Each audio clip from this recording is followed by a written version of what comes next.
buenas tardes. Lunes 20 de enero, son las 7:15 minutos, tiempo para la tertulia de las tardes de COPE. Lo hacemos de nuevo esta semana con los teléfonos en silencio y de la mano de Enrique Borquez, editor del diario Melilla Hoy, al que ya saludo. Muy buenas tardes. Todos están ya con los teléfonos poniéndose en silencio. Está bien, este es el momento último. Enrique Borquez, muy buenas tardes. Muy buenas tardes, Paloma. Junto a él en el estudio de COPE Melilla nos acompaña una semana más Nordin Ahmed. Muy buenas tardes. Buenas tardes. Josep Torres, el presidente de la Asociación de Jóvenes Abogados de Melilla. Buenas tardes. Buenas tardes. Amin Azmani, presidente de Adelante Melilla. Muy buenas tardes. Muy buenas tardes. Y también una semana más, Mustafa Hamed, director del diario Melilla Hoy. Buenas tardes, Musti. Buenas tardes, Paloma. Enrique Borquez, adelante. Bueno, como dije como dije la semana pasada, en la tertulia de la semana pasada, empecé diciendo una fase de umbral. Aquí vengo a hablar de Melilla Hoy, es verdad. Yo aquí vengo a hablar de Melilla Hoy. Y en fin, y por concretar un poco más dentro de Melilla Hoy, no hablar de todo Melilla Hoy, por lo menos en este momento, venimos a comentar básicamente o a que gire nuestra tertulia alrededor de la carta del editor del pasado domingo, de ayer. La carta del editor, que se llamaba Tosca, Ópera, Campo de Golf, Daños Irreparables, habla de los jueces y la justicia. Comento lo que ha pasado con tres casos, los tres últimos casos, así: la operación Ópera, la operación Tosca, y otra cosa que, como bien me ha señalado antes a mí, bueno, es una cuestión judicial también, pero fue el Club de Campo de Golf, que sí, efectivamente ha tenido, bueno, no solo un origen diferente, sino también una finalización diferente, muy diferente.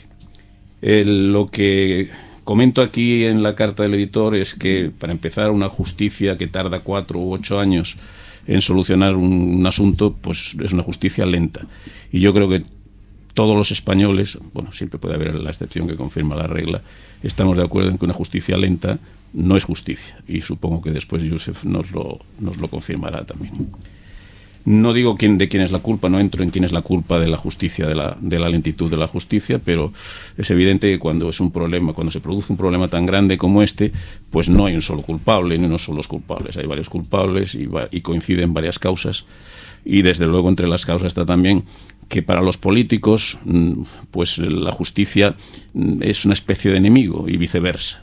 O sea que si tienen que mejorar la justicia a base de pasos que den el Ejecutivo, que también en cierta manera es también el legislativo, pues difícilmente los va a dar. Y si la justicia se empeña en ocupar el poder de los políticos, como ocurre en algunos países del mundo, pues tampoco va a ser eso la solución. En fin, hablaremos luego, si os parece bien, de eso.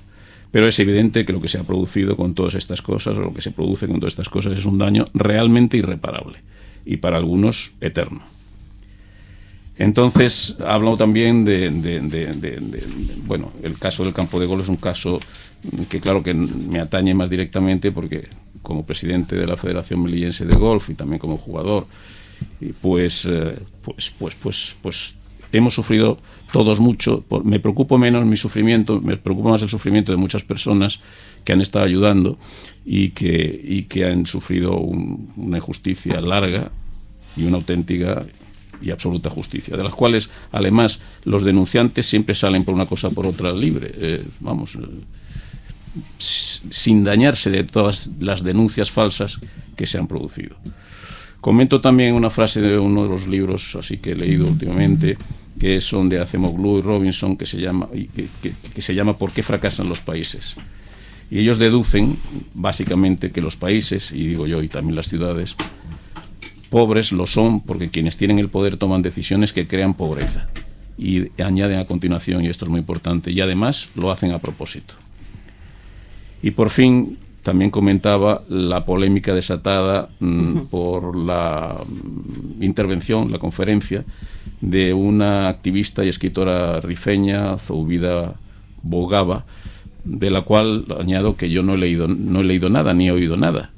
Y añado cuál es mi posición sobre este tema. Mi posición sobre este tema es que la libertad de expresión debe de primar sobre otros tipos de intereses. y que además mezclar la política y la religión, aunque sea de una manera tangencial, es un problema muy grave en todo el mundo y especialmente en Melilla. Dicho esto, pues empezamos el tema y pues podemos empezar a intervenga el que le parezca más oportuno para empezar. A mí lo veo más. Ya Amin, puesto con el cuerpo físicamente antes, ya se ha lanzado. Se ha lanzado más cerca del micrófono. Está más acostumbrado a esto. Está más acostumbrado ya. Inercia. Bueno, y así ya estreno mi intervención en la tertulia, que es un placer volver a los micrófonos de COPE y bueno, y compartir opiniones, incluso desde la crítica, pero siempre desde el respeto. Bueno, sobre el tema judicial, evidentemente mi máximo respeto a nuestro sistema judicial y a los procesos judiciales y a las resoluciones judiciales. Pero evidentemente forma parte del respeto, y siempre hay que hacerlo del respeto, también la crítica constructiva a ese sistema y a esa forma de resolver. Porque, como decía Enrique, es inaceptable esa dilatación en el tiempo de muchos casos judiciales que se hacen interminables y muchas veces, incluso antes de que se resuelva o no se resuelva finalmente, pues prácticamente eso es una condena, y hablo desde la propia experiencia. Es decir, yo he estado 9 años procesado judicialmente. Y cuando me dice, bueno, a mí es que ha sido absuelto, enhorabuena, digo, bueno, es que yo ya he sufrido una condena, no hace falta que me absuelvan ni tan siquiera que hubiese una sentencia, porque es totalmente inaceptable. Y bueno, yo sí creo que si hay que hacer alguna crítica al sistema judicial español es decir que la lentitud con la que se tratan este tema. Y supongo que esto formará parte de la crítica que sale del propio proceso del sistema judicial, ¿no? Del tema de que se les acumulan los expedientes, de que hace falta personal, etcétera, etcétera. Pero oigan, estamos hablando de derechos individuales, estamos hablando de la libertad de los ciudadanos, y creo que en estas cosas hay que hilar muy fino, y la administración debe garantizar una justicia, mala redundancia, justa, ¿no? Y sobre el caso concreto de los casos que mencionas en la editorial, bueno, primero creo que hay que separar, como te decía fuera de micro, la operación Tosca y Ópera del caso del campo de golf, porque creo que son cosas totalmente diferentes. Las dos primeras hacen referencia a un caso de corrupción política, supuesta corrupción política, supuesta corrupción política, porque se hablaba de malversación de caudales públicos, de prevaricación, etcétera, etcétera. Y en otro caso hablamos de la gestión privada de un servicio. En el caso de operación Tosca y Ópera sí que yo discrepo de que finalmente un caso de tal envergadura que ha implicado la imputación o la investigación de numerosos cargos públicos, al final se archive. Primero, se dilate en el tiempo, que me parece injusto, y segundo, se archive porque se hayan agotado los plazos y porque la Fiscalía no haya hecho su trabajo, y que esto también hay que dar un toque de atención a las partes implicadas, no han estado pendientes de ese caso, pues evidentemente pidiendo que siga el procedimiento y que no se quede en un cajón hasta que finalmente decida la instancia que corresponda en nuestra justicia el archivo, porque estamos hablando de dinero público, de cosas muy delicadas, y yo que he investigado y me he informado sobre ese tema, pues evidentemente creo que la juez, cuando inicia una investigación e imputa a determinadas personas, es porque ve que hay indicios serios para que se haga esa imputación, ¿no? Por tanto, varios temas. Hace falta que el sistema judicial sea ágil, que garantice los recursos y el personal suficiente para que un proceso judicial no se convierta desde el inicio prácticamente en una condena. Y tercero, el archivo, porque se agoten los plazos, creo que hace falta al honor del propio sistema judicial. Pero tenemos aquí también hoy a Yusef, que nos puede... Que es más entendido la materia. Que es más entendido la materia y puede confirmarnos si solo se ha producido... Esto ha sido un archivo sin más porque no se han encontrado... porque han cumplido los plazos, o ha habido más elementos, porque si es así, es evidente que es una barbaridad que dure una cosa, sea por lo que sea, que dure lo que duran estas cosas, los años y años que duran estas cosas. Es inconcebible el daño que se puede hacer a las personas, a ti, a mí, a mi familia, a los ciudadanos en general con estas cosas. Pero bueno, centrándonos en el tema Tosca, el tema operístico de Tosca y Ópera. Vamos a ver, yo creo que aquí hay un problema. Yo no creo que haya habido ninguna dejadez por parte del Ministerio Fiscal ni por parte de distintos estamentos judiciales que pueda participar dentro de un procedimiento. Vamos a ver, hay una falta de personal importante dentro de los juzgados. Yo que estoy ahí en el día a día, pues lo vemos muy claramente. Se mueven funcionarios de un sitio a otro, muchos puestos están cubiertos por personal que no son funcionarios titulares de ese puesto correspondiente. Entonces, claro, también ha caído el procedimiento, estaba en un juzgado donde desde que se inicia el procedimiento, quiero recordar el de ópera, ¿vale? Por ejemplo, el de ópera voy a hablar, ha pasado por 3 o 4 jueces. Claro, es un procedimiento que... Algunos interinos. Claro, comienza por un juez y cuando el juez va a meterle mano al procedimiento... Además, un procedimiento debería tener como 7.000 páginas o 300.000, no sé. Encima de bastante envergadura, pues claro, yo si fuese juez, llegase aquí a Melilla y me encuentro ese procedimiento, a mí también se me dejaría eso apartado y diría en el día a día y ya le tocará a otro. Entonces, lo que digo, han pasado muchos jueces... Ahora sí que es verdad, por ejemplo, en el tema de fiscales hay más personal como fiscales, antes no había tanto. Bueno, se ha ido juntando una serie de hechos que también han podido provocar la dilación del procedimiento. Pero no solamente en este procedimiento en concreto, es que en el día a día del juzgado, pues un simple monitorio que consiste en reclamar una factura, pues se alarga y eso no se resuelve de la noche a la mañana, y mira que un procedimiento rápido para reclamar, y así, si de una cosa tan pequeña como un monitorio vemos que se produce transcurre bastante tiempo, pues ya no me quiero imaginar con un procedimiento, como hemos dicho, un procedimiento bastante grueso y de bastante estudio, y sobre todo lo que digo, venir un juez, llega a los 2 años, menos de 1 año, se va a otro, y así, pues claro, así también es bastante complicado. Entonces yo no le echo solamente la culpa, o le podría echar la culpa no le echaría la culpa al no hacer, sino por la falta de medios que deberían de aplicarse y de incrementar personal, no solamente en Melilla, en el Ministerio de Justicia, sino a nivel nacional. Importantísimo. Y además, un ejemplo claro, el caso Pujol. Sigue ahí parado. Va andando poco a poco y veremos a ver cuándo se resuelve, y dudo mucho yo que Pujol vea la resolución de ese procedimiento. Y eso es lo que hay. Entonces, pues bueno, algunos más sobre el tema. El otro día nos animamos mucho y al final se nos hizo el corto, pero bueno. Y nos tuvo que echar paloma aquí, pero bueno. Echar con toda la educación del mundo, pero es verdad. Yo querría aportar algo, y es que a mí me da la sensación, y recuerdo una frase muy americana, ¿de acuerdo?, de que es un defecto. En España nos estamos americanizando y la justicia parece ser que es algo que no se ha quedado atrás. Y dice así: dime cuánto dinero tienes y te diré cuánta justicia te corresponde. Parece ser que en España se está llevando esa moda. A mejor abogado tienes, pues menos dilación tiene tu procedimiento, o mejor incluso estás representado, lógicamente, porque es buen abogado, vamos a decirlo así, ¿de acuerdo? Sus honorarios parece ser que lo justifican, y se empeña en estar una y otra vez reclamando ante las instituciones judiciales el hecho de que tu procedimiento, pues como bien decís, no se quede en un cajón, no vaya a dormir el sueño de los justos, y lógicamente pues vea la luz lo antes posible y se solvente. También a añadir que en relación a Tosca, a ópera, no dignifica para nada a un político el hecho de que lo acusen de corrupción. Bajo mi punto de vista, cuidado, no dignifica para nada el hecho de que bajo una acusación de corrupción un procedimiento prescriba. No dignifica a ese político para nada. Quizás, pues bueno, sí, lo puede librar de una sentencia, se puede cerrar, e incluso, además, con cierta demagogia. Sí, pero él ya habrá dado sus explicaciones en el juzgado. Quiero decir que él habrá dado sus explicaciones, habrá sido preguntado, y él ha hecho su parte, ¿no? De explicar. Totalmente, ahí estamos de acuerdo. Claro. Faltaría más, además. Que él habrá salido del juzgado diciendo: he dado mi verdad, ¿no? He contado mi verdad y de lo que pasaba. Entonces, ya luego ya forman parte otros elementos, ¿no? Vuelvo a repetir. No dignifica, no quita esa parte, pero no dignifica. Volviendo al principio, porque ya que está aquí... Pero tampoco estoy de acuerdo en que me digas que a más abogado más caro, más justicia tienes. No creo que sea justo. Eso no creo que sea justo. Eso no creo que sea justo, porque para eso está también el juez, que se entiende, se supone que es imparcial, ¿no? Quiero decir que el juez aplica justicia.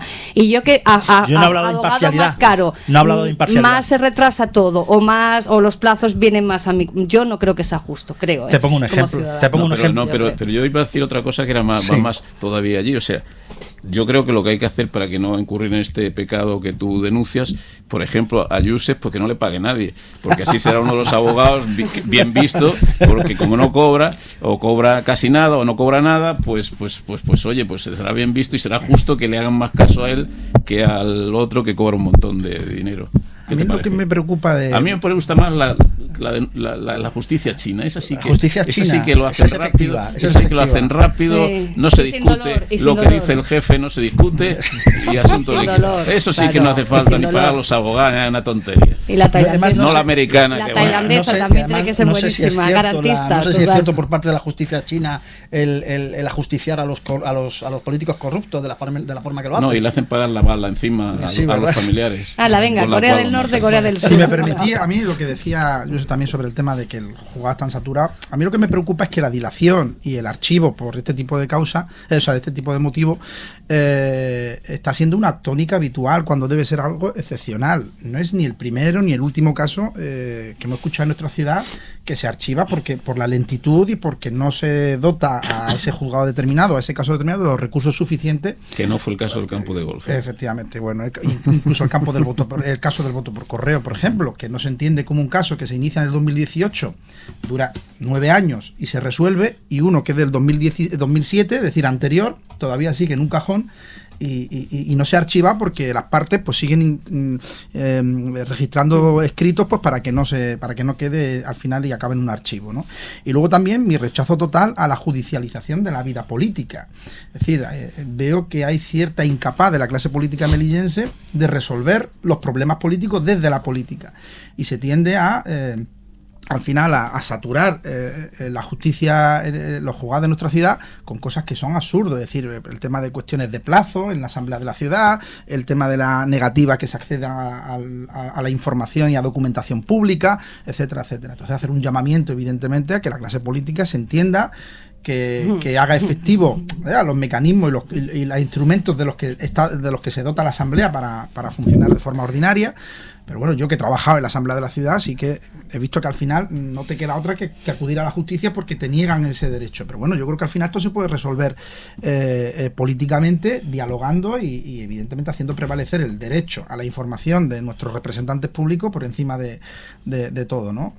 Pero es que esto ya no solo en Melilla, estamos viendo a nivel nacional el caso catalán, bueno, ya el caso general de España con el tema del caso independentista, ¿no? Donde al final dice la justicia, bueno, pues si lo dejáis en mis manos, evidentemente voy a resolver conforme a nuestro ordenamiento, y nuestro ordenamiento que comete usted un delito y a la cárcel, y no queda otra. Y es cuando yo creo que al final los políticos intentan recular y decir, oye, hostia, que mira dónde hemos llegado, pero oigan, es que no han sido ustedes capaces de resolverlo. Ahora parece ser que están apelando al diálogo y al entendimiento, ¿no? El problema que, sí, hombre, sí, las buenas intenciones las recomienda todo el mundo, pero una cosa es la recomendación, ¿no? Y otra es la aplicación de esa recomendación. Pero no hay que perder la esperanza. Y a lo mejor cuando se lleva... Y menos ahora. Claro. Ahora sí que ya la esperanza ya la puedes dejar hay que seguir, ¿no? hay que seguir insistiendo, pero las esperanzas de que domine entre los políticos la buena relación y la armonía y en fin, la idea de que están al servicio del público, no al revés. Pues mira, te voy a ser sincero, yo estaba esperanzado con el cambio de gobierno, porque al final dice, oye, 20 años del mismo color político, de mismas personas, de incluso el mismo presidente de la ciudad, pues al final la monotonía y el poder al final te lleva a determinadas actitudes que hay que intentar cambiar. Bueno, se produce el cambio, desde el que, cuidado, que el cambio no es patrimonio de 2 o 3 fuerzas políticas, es de muchísima gente que ha confiado y que ha pedido la necesidad y ha empujado para que haya un cambio al menos de dirigentes en nuestras instituciones públicas. Pero bueno, después de 8 meses pues estamos viendo evidentemente que sí, que es una decepción total y absoluta, y digo total y absoluta porque es que conforme va avanzando el tiempo la bola se va haciendo más grande. Porque algunos me han llamado en las redes sociales, incluso por teléfono, algún cargo del gobierno de la ciudad, es que es injusto. Oiga, no es injusto, es que si no atenemos a las decisiones que han tomado, a su forma de proceder, pues oiga, cambio, poco. Recambio sí, recambio ¿no? Sí, quítese usted para ponerme yo y hacer más de lo mismo. Pues oiga, decepcionante es, y es cierto que bueno, que a veces que parece que uno pues apela o habla con un muro, pero bueno, no perdamos la esperanza de que algún día alguien se le encienda la luz en el seno de la Asamblea de la Ciudad y digan, oiga, por encima de todo está Melilla y el interés de los melillenses y no los intereses partidistas. No he ido al pleno de esta mañana, pero le he preguntado a Paloma y ya me ha dicho algunos comentarios de cómo ha tenido lugar ese pleno. decirlo, y bueno, pues sí, pues decepcionante, porque al final nos habla de los problemas del día a día, ¿no? Musti, ¿qué tú qué dices? Bueno, yo 2 puntos de todo lo que había hablado hasta ahora. En cuanto a lo que decía Amin de la sentencia, de las 2 sentencias de Tosca y Ópera, pues yo quería destacar que la sentencia que hemos publicado nosotros ya en el periódico, pues dice que de las investigaciones practicadas hay evidente ausencia de indicios que justifiquen la perpetración del delito. Por tanto, tanto en Ópera como en Osca parece ser que no hay delito. Ha habido un sobreseimiento provisional y de momento pues no hay nadie condenado. El segundo punto, de esto se ha hablado, se ha escrito y se han llenado programas de televisión durante meses. Estas personas han sido señaladas con nombre y apellido, algunos por desgracia ya incluso han muerto y al final ha quedado en nada. Y es injusto que una cosa que ha quedado en nada se haya cubierto en un día. Nosotros los medios, nosotros somos parte culpable de esto, porque lo que ha sido la sentencia le hemos dedicado un día a cada cosa, a Tosca un día y a Ópera otra. Entre los absueltos pues hay consejeros porque no estoy sonriendo porque Amigas Money está él lo ha sufrido también porque por el caso voto por correo. Que han sido absueltas y me alegro, porque evidentemente jamás voy a desear a un cargo público que se le condene injustamente, jamás. A los privados sí. Pero bueno, y a los privados también, que nadie sea condenado.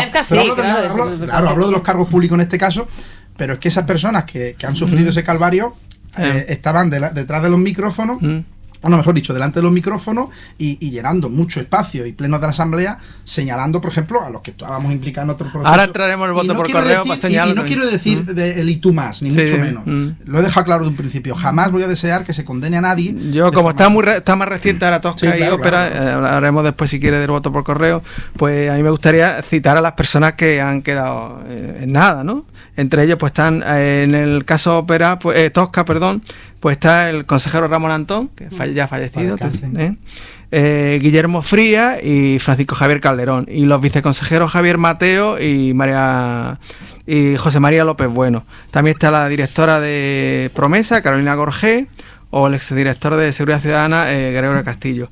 Y en el caso Ópera, Ramón Gavilán, otra vez Francisco Javier Calderón, Daniel Conesa, José Ángel Pérez Calagüí y Rafael Marín. Hay unas 20 personas, las más públicas, ¿no?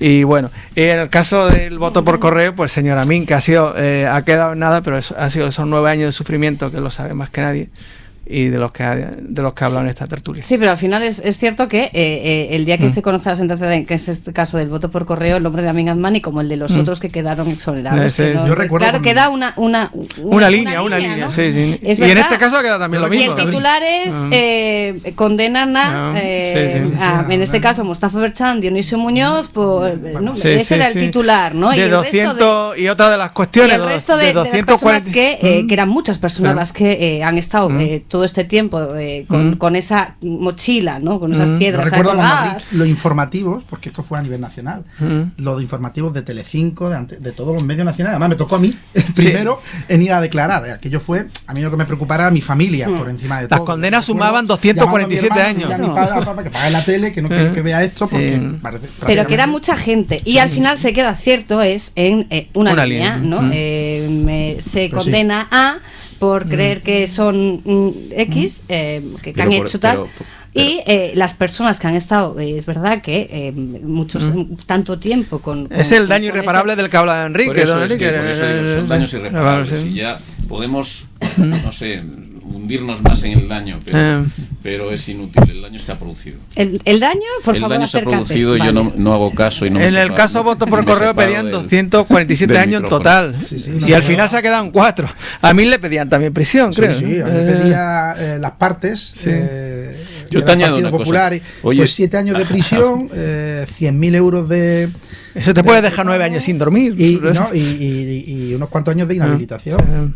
Hombre, y al final se ha quedado... Tiene la conciencia tranquila, pero siempre el temor de eso decir... también hay una parte B que es frena cualquier otra aspiración política que uno pueda tener. No, yo tuve que renunciar y dimitir de todos mis cargos. Lo hice por ética, otros no han querido. De hecho, yo creo que te ha hecho daño también ahora, actualmente. Sigue haciendo... Eso te sigue persiguiendo. Pero al final lo que no te mata, digo, te engorda y te hace fuerte. Decía Reagan, que es un amigo, evidentemente, seguro que es mi amigo. Ronald Reagan. Ronald Reagan, El actor. Ronald Reagan, decía que dice, a la política se dedica a la gente cuando vale mucho y tal, pues ya deja de estar en la política porque se va a la empresa privada. ¿A qué te ha gustado esa? Sí, es buena. Bueno, a mí se ha hecho a la empresa Muy también americano, privado, con su gimnasio, ¿no? Sí, bueno, antes. Ahí la llevaba. Yo Pero recuerdo sí es era verdad uno de que eso también hay que tenerlo en cuenta, ¿no? Ese proceso, esa espera, también lleva esos otros efectos, ¿no? Los efectos colaterales de tener que renunciar a otras aspiraciones, en este caso de la política, ¿no? En fin, sobre el tema, tampoco nadie Paloma, te lo va a resarcir. para que no nos vayas a cortar el teléfono. Excompañeros también hicieron. Estamos todos de acuerdo más que el daño es irreparable y más profundo y menos lo de que la justicia con Paganini, el abogado, yo ahí no estoy de acuerdo. Bueno, no soy jurista, ese precisamente mi punto de vista es desde el punto en que no defiendo esa postura, porque no lo soy, no soy jurista, no tengo por qué defenderla, soy precisamente de los afectados. Soy persona de a pie y puedo opinar en ese sentido. Yo creo que eso es más la valía del abogado, el reto y yo. Quiero decir. Hombre, lo que pasa que más bien la preocupación del abogado. Por eso, la valía, la profesionalidad. Quiero decir que eso es más la profesionalidad, que no que cueste más o menos, ¿no? Y que uno tenga más o menos confianza en su profesionalidad y en su labor. De todas formas, hay una especie de tendencia. Luego te lo explico. Bueno, a lo mejor la consecuencia es que los abogados buenos, muy buenos, terminan ganando mucho dinero, pero tampoco es, con muchas excepciones, y otros que no se les preocupa tanto el dinero, aunque sean muy buenos, pero también pueden ganar el juicio, aunque ganen menos dinero. En fin, hay todo tipo de cosas. Lo que en resumidas cuentas, por el tema judicial y estando de acuerdo sobre el daño irreparable, que era lo fundamental de la carta del editor y del inicio de la carta del editor. Lo que es evidente es que ni los jueces son todos infalibles, como el Papa, que tampoco ya se empieza a discutir que lo sea, ni los políticos son todos, porque como son administración pública, tienen siempre razón en contra de los egoístas, empresarios y tal. Y los sistemas funcionan cuando hay un equilibrio entre los tres poderes, que básicamente son dos, pero bueno, el ejecutivo, el legislativo y el judicial. Y de fondo, cuando hay un cuarto poder, o como queramos llamarle, o cuarto, como le quiera, según alguna asquerosidad, según lo que sea, que es la prensa. Bueno, si la prensa no se respeta la prensa, si la libertad de expresión no existe, el equilibrio que tiene que haber entre los otros poderes nunca se va a producir. Porque el equilibrio entre los ciudadanos y los que mandan nunca se va a producir. Siempre abusarán los que mandan sobre los ciudadanos. Y los que mandan son un conjunto básicamente de políticos, sí, y diría rápidamente, y los que tienen mucho dinero, y los que tienen mucho dinero, y los poderosos económicamente. Pero si no se consigue ese equilibrio, es imposible. Y el equilibrio ese es fluctuante, y el papel de la prensa en ese equilibrio, con todos sus errores, etcétera, es servir de equilibrio a eso, para que se produzca ese equilibrio, de poder para que se produzca ese equilibrio. Entonces, más o menos sobre el tema político. Después, y al hilo de lo que estoy diciendo, yo comentaba esto de estos dos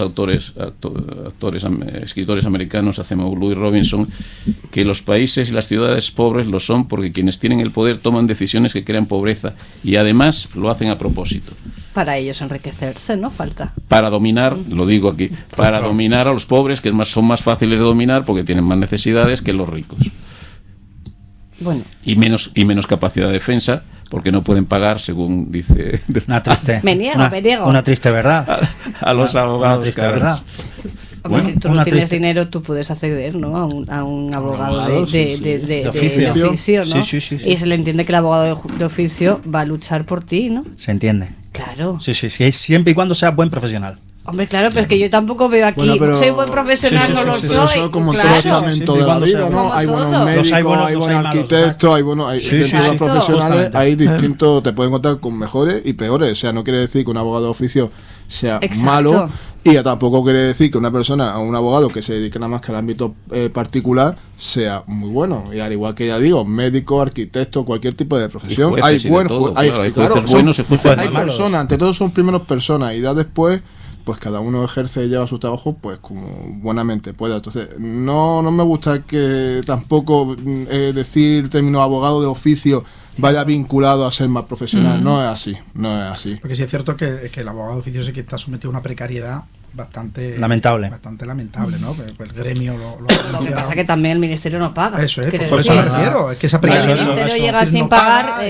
¿Cuánto tiempo lleva sin pagar? Ahora ha pagado el mes de octubre, y lleva en noviembre, diciembre, pero aún así se nos ha puesto muchas trabas, más lo que se acumuló en los meses acumulados de antes, ¿no? Se quedó acumulado octubre, noviembre y diciembre, y nos vienen pagando mal, nos vienen pagando tarde y mal desde hace pero ya es una cuestión ya del meses. ministerio, por ser territorios exactamente, territorio. Me llama la atención las cosas que ocurren muchas veces en la justicia, que cosas que no se permitirían. Que un trabajo y ya yo entiendo. Sí, que cosas que no se permitirían en otro ámbito de la vida, de la empresa y demás.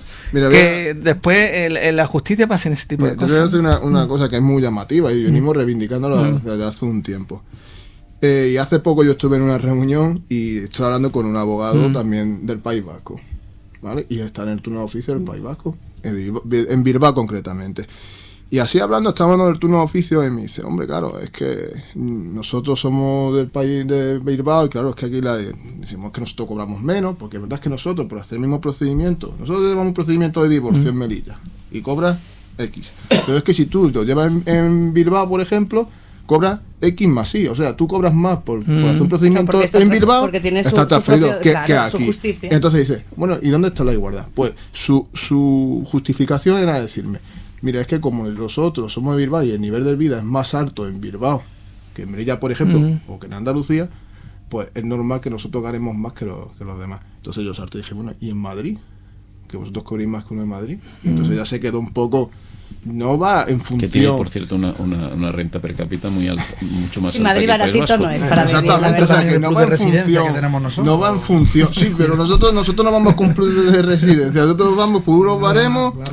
Y dicen, macho, ¿y dónde está el artículo 14 de la Constitución Española que dice que todos somos iguales ante la ley? Pues, al final, dependiendo del territorio donde vivas, y es muy triste, pues ganas más o ganas que unos son más iguales que otros. Somos iguales. Y es más fácil algunas autonomías que tengan referidas todas esas competencias, todo mucho más ágil y más rápido. Exactamente. Las cosas como también. Todo lo que depende de Madrid, en todos los ámbitos, se ralentiza. Es todo lento por naturaleza, porque tienes que solventar muchos trámites y muchos trabas. Sí, eso también, pero también es verdad que, por ejemplo, el tema, por ejemplo, al País Vasco, yo entiendo que a la hora de hacer la distribución de los presupuestos y todo eso, se llevan más dinero que el resto de España, entonces es más fácil distribuir dinero y riqueza, teniendo, evidentemente, eso también. Riqueza. Entonces, no llega la misma riqueza al País Vasco que llega, por ejemplo, vamos a decir, a Extremadura. Por eso los mozos y entonces cobran más. Y es que no somos iguales. O sea, cada día hacen más ricos a los ricos y a los que menos tenemos, menos tienen. Y es así. Y con este sistema que hay y esta financiación que existe dentro del territorio nacional, vamos a ir a eso. Pero bueno, aparte de eso, voy a pasar la palabra a otro. En cierta medida. Hombre, nada, coincidimos en algunas cosillas. No todo va a ser al contra. Yo tengo una pregunta para don Enrique. Vaya. Precisamente en relación. Que no sea capciosa. No es capciosa para nada, es preocupación, al fin y al cabo. Precisamente por los daños que se puedan llegar a causar por la judicialización de algún de casos o de alguna actividad. Y a mí me preocupa personalmente, como ciudadano de esta ciudad, ¿no?, de Melilla, y de pues, bueno, en este caso de ciertas familias. En el campo de golf viven ciertas familias, viven ciertos trabajadores, ¿verdad? Sí. 14 familias. 14 familias. A fecha de hoy, ¿cómo queda el asunto laboral de estos señores para solventar su situación? Bueno, es un caso muy específico, no quería hablar porque es un caso muy... Yo sé que es delicado, claro. pero... No, delicado no es delicado, hombre, lo que pasa es que es sangrante para mí, claro. Pues de esas 9 personas que trabajaban en el campo de golf, en lo que podemos llamar, para entendernos, la jardinería, se les ha hecho de una manera extraña, digamos. Se les ha hecho un alargamiento de contrato por un año.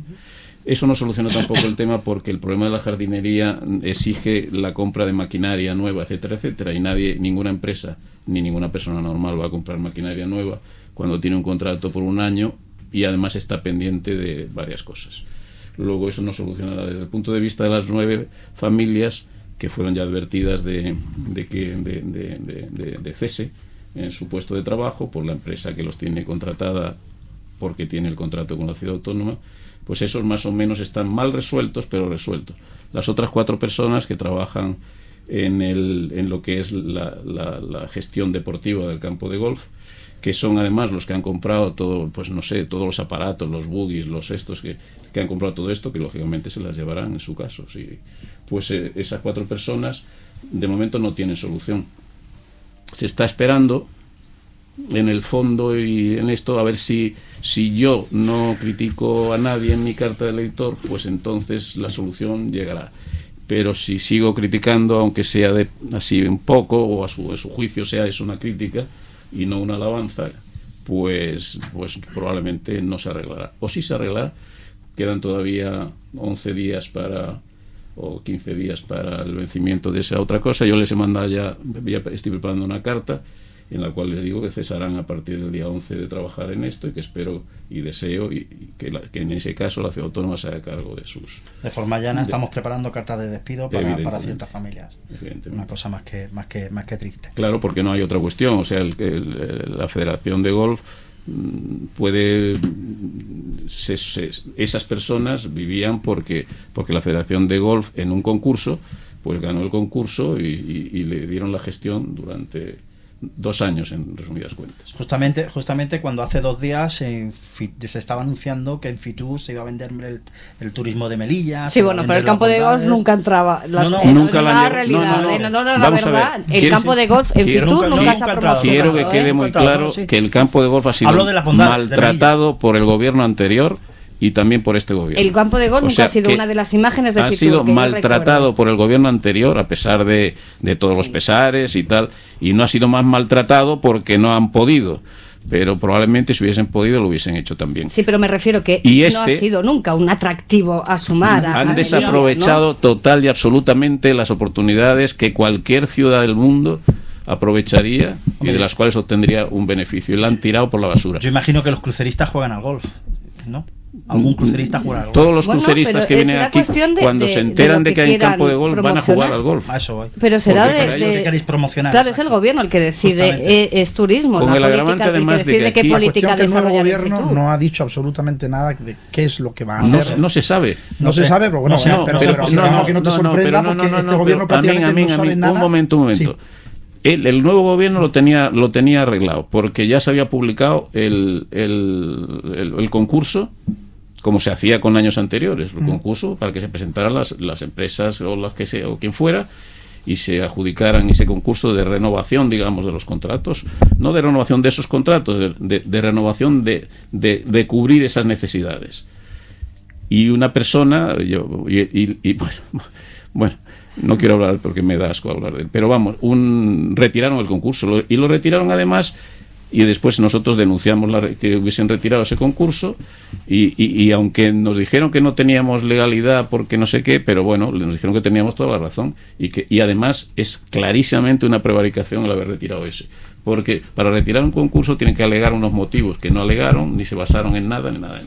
Pero, o sea, pero sí que es cierto que además de que era nulo de derecho, los próximos 4 años no se sabe. Además de que era nulo de derecho. No se sabe lo que va a pasar a partir del año que viene. En la resolución del tribunal. No, bueno, desde no ya. Se sube, es que no se sabe lo que va a pasar. De gobierno. Entonces, cuando se forja una alianza, cuando se pacta un gobierno en todos los territorios. Pero el campo de golf no es más que un aspecto más de la falta total y absoluta. Eso es, de una estrategia. Pero porque el campo, vamos a ver, porque el campo de golf para determinados partidos políticos que forman parte del gobierno no es necesario en Melilla.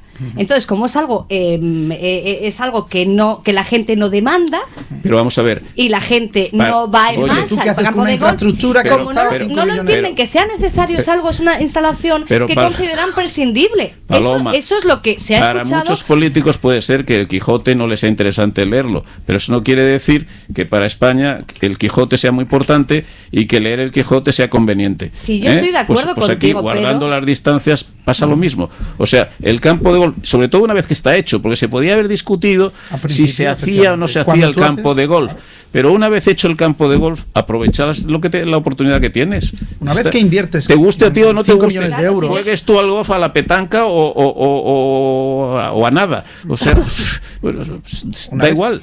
Sí, yo estoy contigo, pero es cierto que es una instalación prescindible porque la política de determinado, insisto, lo que defienden determinados partidos políticos es que el campo de golf en Melilla parece ser no que es no se necesario. atreven a decir Claro.